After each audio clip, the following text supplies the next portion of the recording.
possamos, todos nós aqui presentes, encarnados e desencarnados, que também se aportam aqui na nossa casa, sem que isso gere nenhum medo para as pessoas, porque também aqui é a casa onde todos os filhos de Deus se aportam.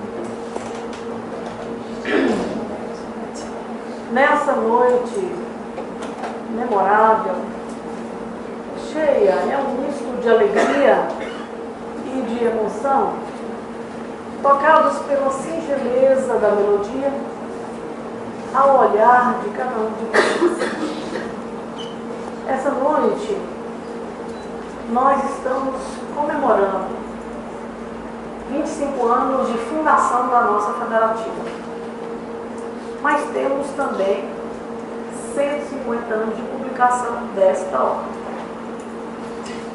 o Evangelho segundo o Espiritismo, que é, na verdade, o nosso norte, o Evangelho que nos traz as boas notícias, a boa nova, tendo como roteiro, quando a gente fala Evangelho segundo o Espiritismo, dá às pessoas a impressão de que nós temos um outro Evangelho. Nós não temos um outro Evangelho. O Evangelho segundo o Espiritismo, todo ele é pautado no Evangelho de Jesus. Nós não temos uma outra doutrina ou uma outra moral. A moral espírita é a moral cristã. Portanto, a doutrina espírita tem o propósito de revivecer, de buscar os ensinamentos do Cristo e torná-lo mais inteligível, descortinar o véu da letra, pura e simplesmente, às vezes até morta ou, muitas das vezes, sem compreensão. Quando os Espíritos nos traz os seus ensinamentos sob a égide do nosso Pai, que nos permite, no século XIX, organizado pelo Espírito chamado Espírito da Verdade, coordenado por este Espírito de luz ou Espírito puro, desce à Terra, materializa-se na Terra, esse conjunto de ensinamentos deixado pelos Espíritos superiores, buscando-nos acessar o nosso íntimo, o nosso coração, na medida em que toda a proposta aqui do Evangelho, primeira página que se lê de todo o capítulo, está fundamentado na Bíblia. Depois das instruções dadas, fundamentadas na Bíblia, é que nós temos o comentário de Allan Kardec. Por último, nós temos tudo isso encadeado, de forma sistematizada e ordenada, partindo do simples para o complexo, ou seja, partindo da Bíblia, da base, Allan Kardec faz um comentário e depois os Espíritos trazem as suas mensagens, e de forma que essas mensagens vieram. E a grande questão que se fala é, quando Moisés trouxe a primeira revelação, ela foi personificada em um homem. Quando Jesus trouxe a mensagem cristã no mundo, ela foi personificada em um homem. E os homens mudaram a sua mensagem. Apesar de Jesus não ter escrito uma página, uma letra, né? Mas os homens que escreveram o que Jesus fez, nós temos aí 4 evangelistas. Dos 4 evangelistas, nós temos 2 que conviveram com Jesus, que é Levi, Mateus e João. Marcos e Lucas foram discípulos de Paulo. Todos sabem que Paulo é chamado no deserto para colaborar com a proposta do Cristo, a disseminação da proposta do Cristo. Mas quem conviveu com Jesus, olho no olho, andava com Jesus, apenas 2. E você pega os 4 evangelhos, alguns deles comentam a mesma passagem. Tem passagem que eles comentam os 4, tem passagem que somente um comenta, tem passagem que 2, 3, enfim. O que os Espíritos já no século XIX nos faz é pegar a essência da mensagem do Cristo e fazer um relato um pouco mais amplo. Quando Jesus diz, há muitas moradas na casa do Pai, que está exposto aqui no terceiro capítulo do Evangelho segundo o Espiritismo, os Espíritos então, pegando essa mensagem de forma bastante ampla, bem ampla, e vai dando um zoom na mensagem, vai nos explicando que moradas são essas. Quando Jesus diz, há muitas moradas, nós ficamos pensando assim, que moradas são essas? Quando alguém de nós perde um ente querido, perde não, porque na verdade ele não está perdido. Né? A gente usa essa expressão porque está fora do corpo físico. Mas ele não está perdido, ele só voltou para a pátria espiritual, para o mundo espiritual. Mas a gente fica pensando, aonde eles estão? Com quem eles estão? Como eles estão? E aí ficam muitas dúvidas. As pessoas ficam angustiadas, porque quer saber, quer ter notícias. Quer saber onde é que está meu filho, onde é que está meu marido, onde é que estão as pessoas. E aí as pessoas têm a oportunidade de conhecer a doutrina. A doutrina que nos oferece essas possibilidades faz com que a gente compreenda a vida de uma outra forma, porque a vida continua. Então, quando no capítulo 3º da obra, os Espíritos vêm mostrar que mundos são esses, que moradas são essas que Jesus falou de forma muito ampla, os Espíritos então nos trazem. Que Espíritos são esses? Primeira pergunta. Então todos os Espíritos são espíritas? Não. Nem toda obra psicografada é obra espírita. Porque ela está dentro de um critério estabelecido pelos Espíritos da codificação. Aí a gente diz, pelos Espíritos da codificação. Os Espíritos comprometidos com essa doutrina. Os Espíritos que estavam nesse movimento no mundo espiritual para trazer essa mensagem. A gente diz os Espíritos da codificação. Os Espíritos puros, os Espíritos que vieram trazer essa mensagem. Como é que isso aconteceu? De que forma que isso aconteceu? Teve um critério, porque o nosso Pai é um Pai justo, amoroso e bom. Tudo que Ele faz é perfeito. A imperfeição está nos nossos fazeres, mas não do que vem de Deus. O que vem de Deus é perfeito. Eu posso não compreender a sua perfeição ou a sua obra, mas o que vem de Deus é perfeito.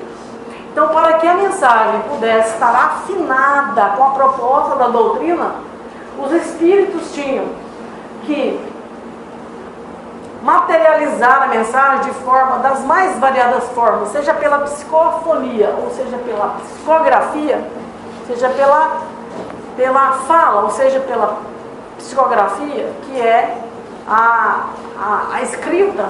Os Espíritos tinham que trazer essa mensagem através de vários médiuns, não era um médium apenas, vários médiuns, em lugares diferentes, a mesma mensagem.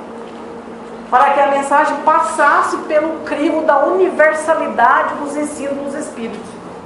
Ou seja, se ela pudesse passar por um médium, digamos, e esse médium não filtrasse a mensagem, tivesse alguma adulteração, aquela mensagem era retirada do conto da mensagem que foi selecionada para vir participar da obra. Ou seja, as mensagens que estão aqui, na terceira parte de cada capítulo, que é as instruções dos Espíritos, foram mensagens que passaram por esse crivo da universalidade, para nos dar segurança. Porque não é porque a mensagem foi psicografada por um médium que nós vamos avalizar ou abalizar aquela mensagem. Aliás, os Espíritos nos diz, no livro dos Espíritos, que antes que uma mensagem seja divulgada, primeiro ela tem que partir desse pressuposto. Se a mensagem não fere aquilo que está posto pela doutrina, porque senão nós vamos estar fazendo uma mensagem apócrifa, ou uma mensagem que entra em contradição com a própria doutrina trazida pelos Espíritos. Porque a doutrina é dos espíritos, não é da pessoa.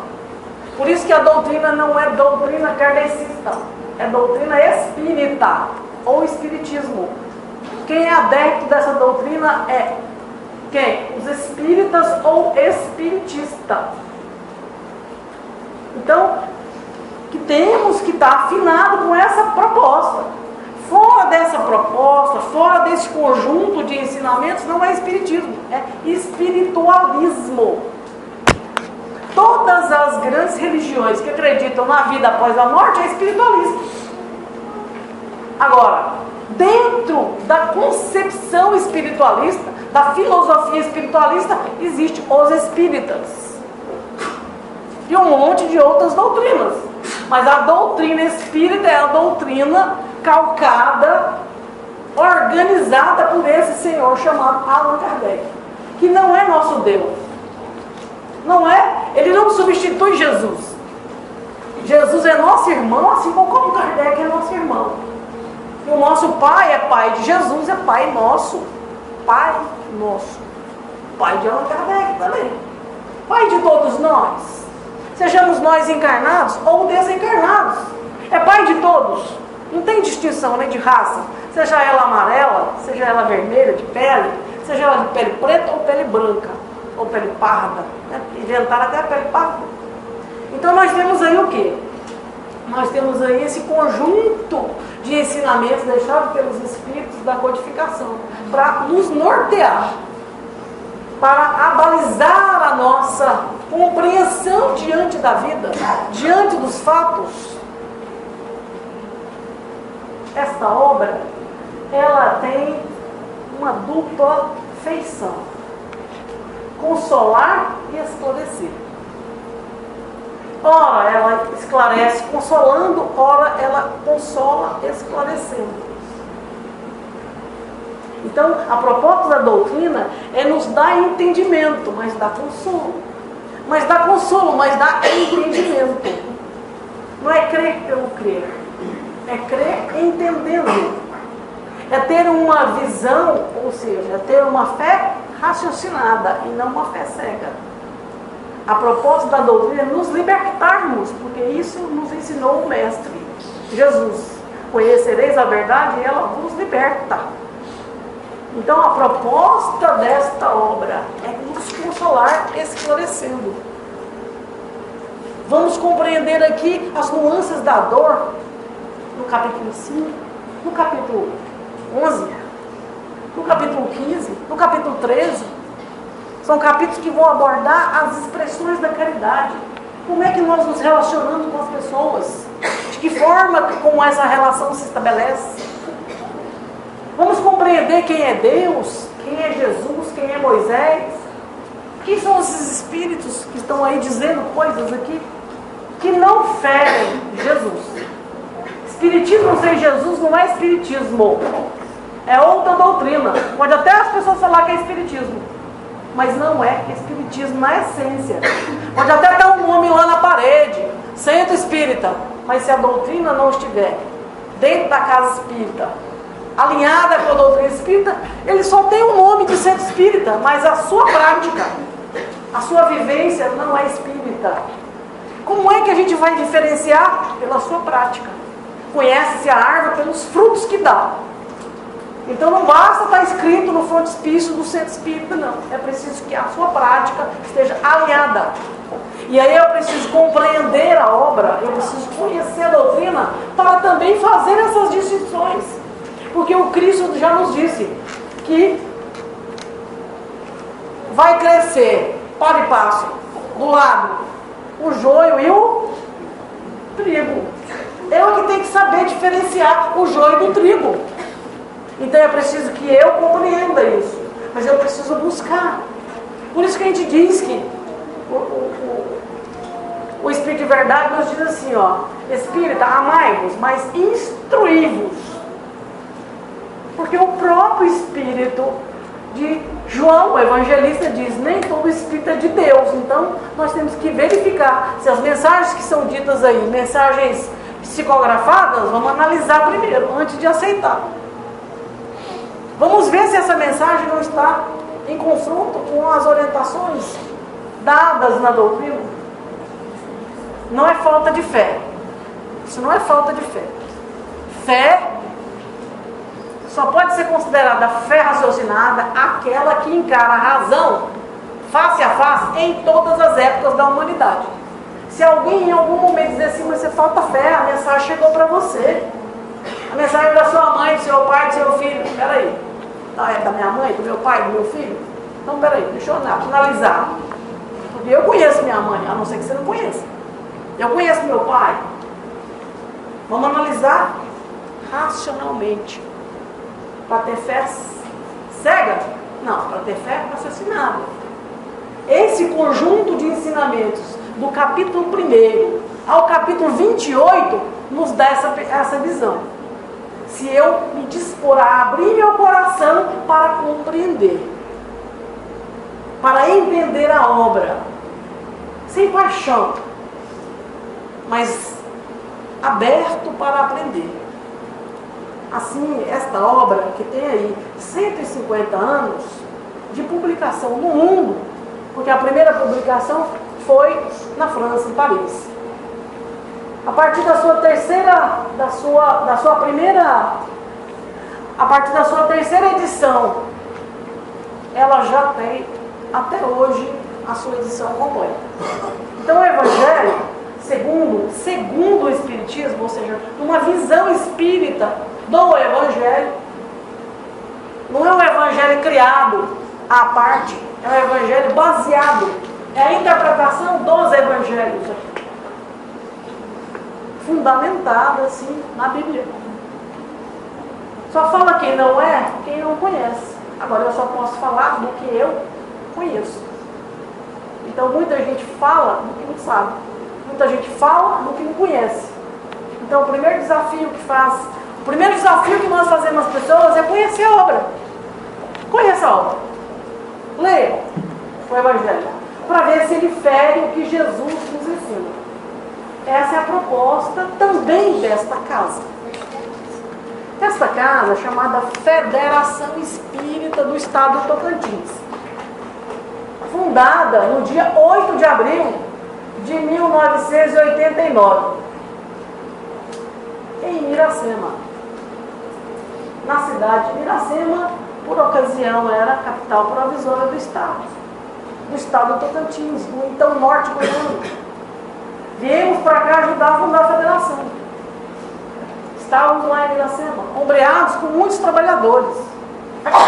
Eu procuro aqui alguns trabalhadores que estão aqui, que me ajudaram a fundar a federação. Eu vi alguns trabalhadores chegando aqui, que é do meu tempo, de Iracema. Eu vi a dona Valdomira chegando aqui, cadê ela? Eu não vi ela chegando, ela veio em espírito. Ela veio em espírito. A mãe da Janine, ela não veio não? Pois eu vi sua mãe chegando aqui, andando aqui. Eu disse, olha, que é, né? Isso é possível? Possível. É possível, muito possível. Porque ela gosta muito dessa casa também, assim como eu. Então, assim, nós temos a grata satisfação de ter participado desse momento histórico da fundação dessa casa. E essa casa tem um compromisso. Por que será que ela não tem o nome de Centro Espírita e de Federação Espírita? Muita gente frequenta a federação e não sabe distinguir uma coisa da outra. Por que o nome aqui é Federação e não Centro Espírita? Porque são instituições que têm funções distintas. O Centro Espírita tem uma função e a federação tem outra função. É muito comum as pessoas lá fora conhecer as federações do futebol, não é? Federação da Indústria e Comércio, Federação da Agricultura, federação e federações. Não é assim? Muito bem. Qual é a diferença da nossa federação para as federações que existem lá fora? Muita gente olha para mim e fala assim, você é presidente de uma federação? Sou. Não, mas você deve ganhar muito dinheiro. A primeira coisa que as pessoas pensam é isso. Eu disse, levo engano, que a nossa federação é muito diferente das outras. Mas como assim? dízimo lá não corre bem? Não. Primeira coisa, não tem dízimo. Segunda coisa, a nossa federação, ela tem uma estrutura diferenciada das outras federações. As outras federações, ela tem os entes federados, as instituições federadas. Então, as instituições federadas, elas estão apoiadas num vértice que é um triângulo, sustentada por dois ângulos da base. Uma é financeira, e a outra é jurídica, e a outra é doutrinária, certo? Então, a base jurídica e a base financeira sustenta então todas as estruturas são baseadas e são arregimentadas recursos daqui para a cúpula, para a base. Por isso que as pessoas acham que a federação espírita tem muito dinheiro. Mas esse modelo não se aplica ao espiritismo. Os espíritos, quando codificaram a doutrina espírita, não validaram esse modelo. Esse modelo não serve, não se aplica às nossas estruturas institucionais chamadas centro espírita. Nenhum centro espírita é ligado a outro centro espírita dependendo dele financeiramente. Cada casa é uma casa. Ela é sustentada pelos seus pares, pelos seus grupos, pelos espíritas que estão lá. Entende? Então, por exemplo, quem paga energia, quem paga luz, quem paga ar-condicionado aqui são os trabalhadores dessa casa. Assim como cada casa espírita, os grupos, eles se organizam e se sustentam. A diferença é que a nossa casa é uma casa federativa do Estado. Mas aí a sustentação, então o centro espírita ajuda a federação? Não há semelhança das outras instituições religiosas, que a base recolhe o dinheiro e leva para a estrutura final. Não acontece isso com os centros espíritas. Não acontece assim com os centros espíritas. Não há uma coleta de recursos do centro espírita da BR-153 e todos os centros espíritas do Estado do Tocantins, são 40, recolhe o dinheiro e vem para a federação. Não acontece. Não é assim a nossa estrutura. Então a base financeira não existe nesse modelo. A nossa base, ela é assim, ela é circular, ela não é piramidal. Ou seja, cada casa, ela tem a sua estrutura financeira. Ela se autogoverna, ela se autogerencia financeiramente. Por isso que vocês veem os espíritos aí, vendendo pizza, vendendo promoção, fazendo o quê? Trabalhando para se sustentar. A exemplo do que é narrado por Paulo, quando Paulo é chamado para a liderança, para um movimento cristão, Paulo questiona como é que o movimento cristão era estruturado, porque ele vinha da estrutura do judaísmo, que era piramidal. Ele não entendia como é que os cristãos se organizavam financeiramente. A primeira coisa que o Paulo faz é dizer, bom, então nós vamos trabalhar uns ajudando os outros, mas nós temos que primeiro nos sustentar. Então Paulo dá um grande exemplo, isso já estruturando o movimento cristão no mundo. Então Paulo dá uma grande contribuição. Quem quiser conhecer isso, leia o livro Paulo Estevão. O livro Paulo Estevão, do Emmanuel, narra toda a saga, todas as dificuldades dos primeiros cristãos, as divergências, as controvérsias, porque depois o cristianismo toma outro rumo, não é assim, gente? Foge da base deixada por Jesus. O dai de graça, o que de graça recebeste, passa a ser barganhado, passa a ser cobrado, passa a ter dividendos. À margem disso, nós não temos isso validado da doutrina. Em nenhuma obra espírita, os espíritos dizem que nós tenhamos que botar pago alguma coisa. A exemplo do que Jesus nos ensinou. Dai a César o que é de César e a Deus o que é de Deus. O que vem de Deus, nós temos que dar de graça. Não é o que vem do César que nós vamos dar de graça. O que vem de Deus. Né? pessoas precisam entender bem isso. Então, quando nós aqui nos estruturamos enquanto federação do Estado, as pessoas perguntam, mas então se vocês não mandam, se vocês não recebem recurso, para que existe uma federação então? Se não vai lá no centro, se o centro espírita está lá, centro espírita, mas aí o centro espírita está lá tendo um monte de atividade que não tem nada a ver com aquilo que o espiritismo proclama ou promove. Nós não temos poder de mando. Cada instituição tem o seu estatuto. Então a federação ela não é uma instituição fiscalizadora.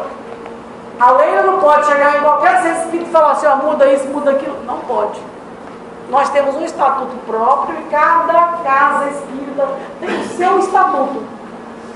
Não há ingerência administrativa nem jurídica. Eles não são subordinados à federação, entende? Nós não temos uma hierarquia sacerdotal. Eu não sou o sumo sacerdote do Estado. Não existe isso. Não existe sacerdote espírita. Existe expositor espírita. Existe palestrante espírita. Existe conferencista. Existe palestrante, expositor. São nomenclaturas que nós utilizamos. Mas nunca sacerdote. Que entrou numa escola e adquiriu um título de representação divina na Terra.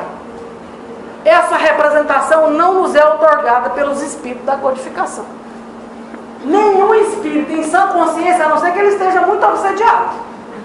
Se ele estiver muito obsediado, ele pode até dizer, eu sou um sacerdote, quero até casar vocês aqui. Aí vocês falam, pô, então esse espírito aqui não está bem alinhado com a doutrina não. Porque nós não fazemos esse tipo de... Não tem validade esse tipo de proposta na doutrina. Portanto, meus irmãos, nessa noite onde nós procuramos fazer aqui alguns relatos históricos da federação e procurando desmitificar um pouco e desmistificar um pouco do que é uma federação, vocês me perguntam, então para que a federação existe? Se ela não manda, se ela não corrige, não vai lá no centro e manda despintar lá o nome. Não é? Porque alguém foi lá e pintou, centro espírita. Mas a doutrina lá dentro não é espiritismo. O que é a doutrina? O que essa federação faz mesmo? O que é que existe de elo entre as casas espíritas e a federação? Existe um compromisso. Veja como é sutil. Existe um compromisso que nós chamamos de elo doutrinário. Então o que liga os centros espíritas a outro centro espírita é a doutrina. Então o que circula de um centro espírita para o outro centro espírita é a doutrina. Se essa doutrina não existe naquela casa, ela não tem ligação comigo, entendeu? Ela se desvincula. Ela é uma casa que se diz espírita, mas ela não está no movimento espírita. Ela não está ligada ao movimento que hoje nós denominamos movimento federativo. Ligadas às federações, ligadas à Federação Espírita Brasileira, a FEB. Porque nós temos um compromisso com esta doutrina, com essa base, com essa proposta deixada pelos espíritos da codificação. Mas para a gente entender isso com profundidade, vocês têm que entrar nos grupos de estudo. Porque em meia hora que o povo me deu aqui para falar, não dá não. Não dá para contar as histórias que eu tenho para contar da federação. 25 anos é muita história. Vocês não concordam comigo? Então, eu só queria contar uma história. A história de como nós começamos. Quando nós chegamos em Miracema, vocês já ouviram falar, né? Miracema ficou 1 ano capital. Palmas nasceu 1 ano depois. Apesar do dia 20 de maio, comemora o aniversário de Palmas, só abriram as estradas. Porque as pessoas moravam nas cidades satélites. E vinham trabalhar em Palmas e voltavam para as cidades. Porque Palmas não tinha nem casa, nem estrutura administrativa. Existia o palacinho, existia um restaurante comunitário aqui. Vocês imaginam como é que era? E alguns alojamentos para algumas pessoas. Então era uma saga. Era uma saga. Vinha um ônibus de Miracema, vinha um ônibus de Porto Nacional. Eram as cidades que tinham ônibus que as pessoas iam. Paraíso era oposição, não tinha ônibus não, do governo, na época. Tem que ser justa, não posso negar os fatos. Existia ônibus coletivo que você tinha que pagar, mas ônibus de graça que o governo pagava para você ir e voltar, não existia. Então nós ainda tinha a balsa. Tinha a balsa de Miracema, tinha a balsa de Paraíso, só Porto que não tinha balsa. Então era mais fácil para Porto. Então essas cidades eram inchadas de gente, porque a cidade não existia de fato, ela foi sendo construída aos poucos. Aos poucos. A federação nasceu no dia 8 de abril, como eu disse. No dia 1º de agosto eu mudei para Palmas. Desse jeito que eu estou contando para vocês. Mudando da federação em abril, dia 8, e dia 1º de agosto eu vim trabalhar em Palmas. Quando eu vim trabalhar em Palmas, desse jeito que eu estou contando para você. Um dia eu ia para Porto, pagava das minhas primas. Outro dia eu ia para Miracema, pagava da minha irmã. Outro dia eu ia para casa da minha mãe, que morava em Miracema, no final de semana. Então durante a semana eu ia para Porto, Miracema ou Paraíso. Eu tinha 3 casas para ir. Versátil, né? Mas Palmas era assim. Palmas era a cidade que ela começava na terça e terminava na quinta. Porque na segunda o povo chegava e na sexta o povo ia embora. Palmas era assim.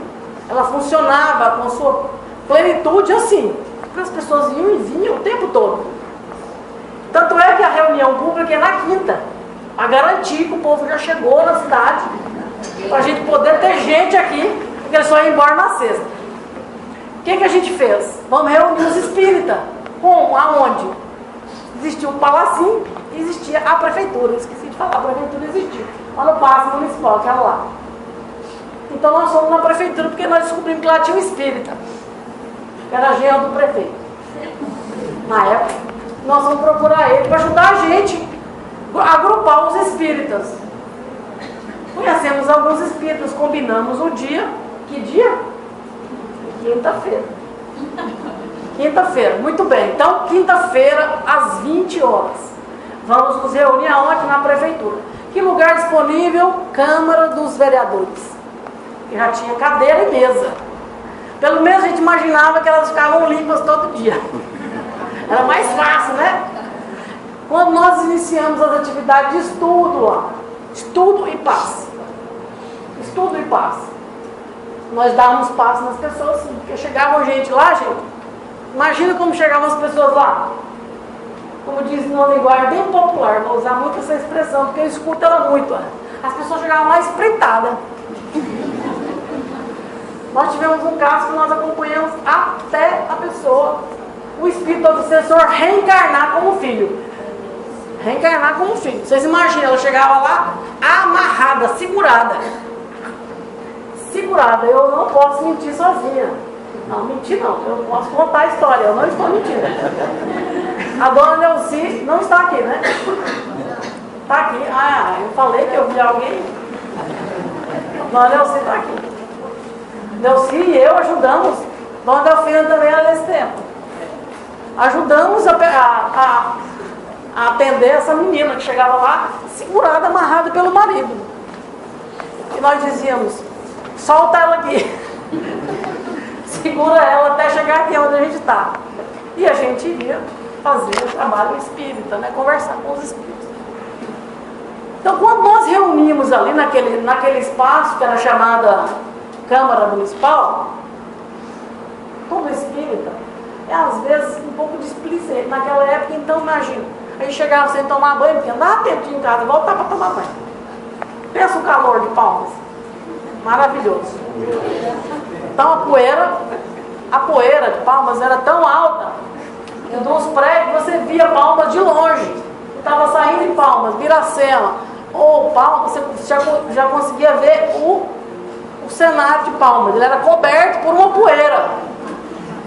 Então nós chegávamos na prefeitura, às vezes em cima da hora, chegávamos às vezes o guarda não estava na porta. A gente fazia pressa lá fora porque a gente ia entrar, porque o guarda foi jantar e esqueceu de nós. Mas o dia que o guarda estava de bom humor, a gente entrava. E nós ficávamos então nessa salinha ali, que era a sala, que era a Câmara dos Vereadores. Só que cada mesinha era de um vereador. E tinha um paletó, que eles também não podiam carregar os paletó não, porque corria o risco. Os paletó ficavam nas cadeiras assim atrás. E nós trocamos os paletó de cadeira. Quer saber que paletó que era do vereador tal? Nós esquecemos de numerar, botar número ou nome dos vereadores. Várias vezes nós trocamos os paletó de cadeira. Expulsaram nós de lá. Porque nós estávamos bagunçando a Câmara Municipal. Estava causando uma verdadeira revolução. Enfim, tiraram de nós de dentro de uma sala e colocaram no saguão. Quando nós fomos para o saguão, a gente tinha que pegar cadeiras. Aí a gente já ficou esperto. Porque dali para fora não dava, não podia sair de outro lugar. Então nós ficávamos anotando. Ó, fulano, você que buscou a cadeira e o banco está lá perto daquela sala lá no corredor, você sabe que esse banco é de lá. E você fica por conta desse banco daqui. Aí assim ficava.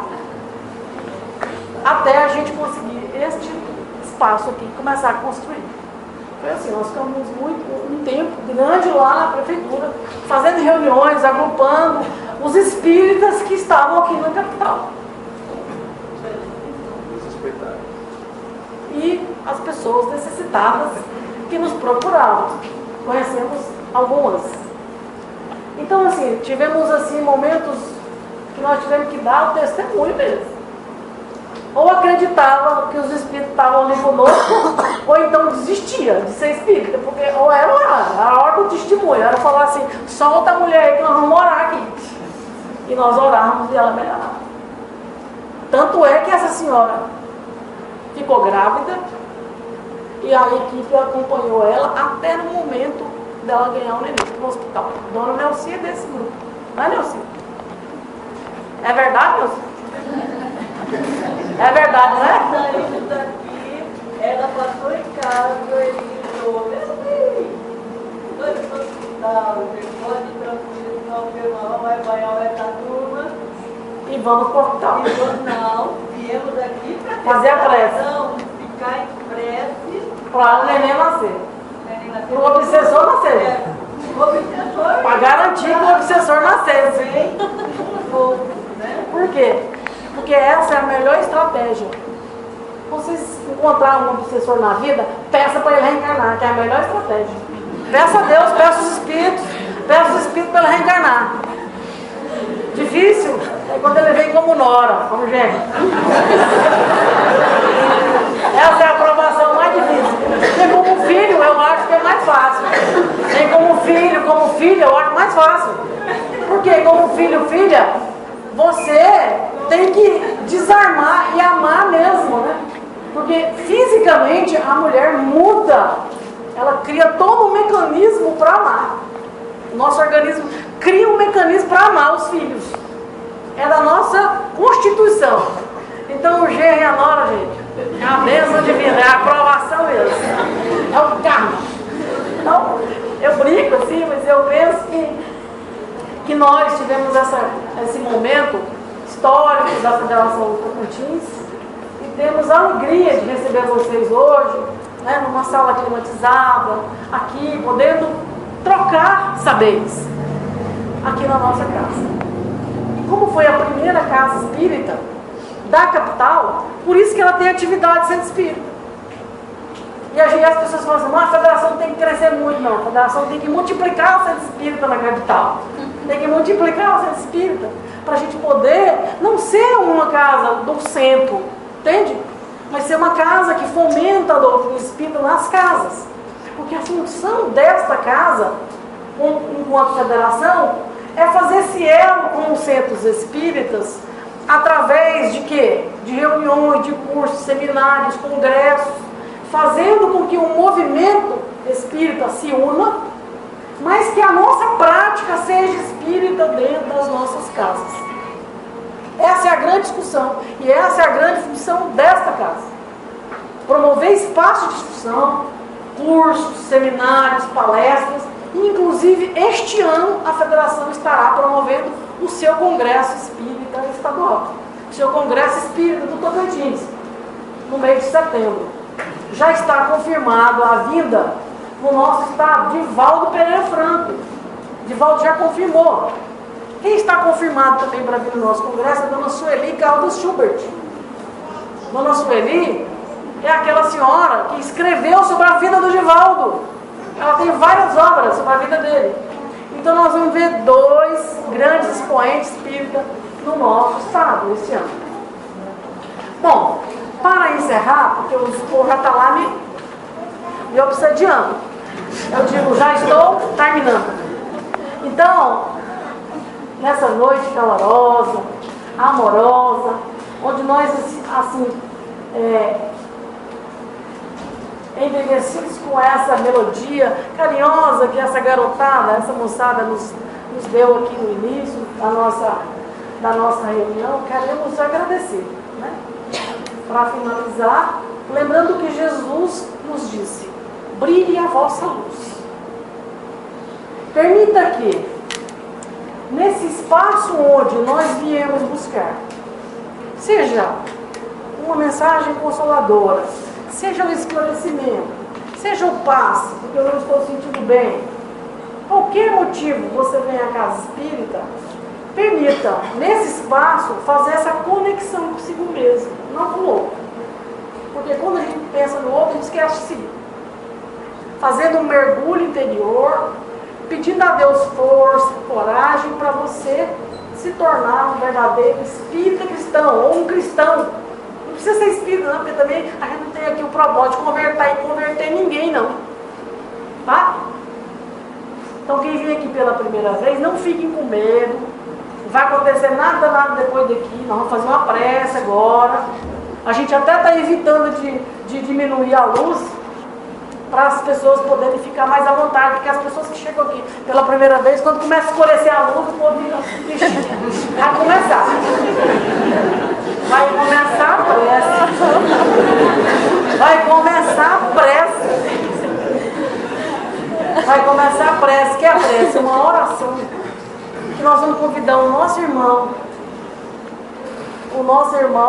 que vai fazer a prece para nós, né, cara? Moreira.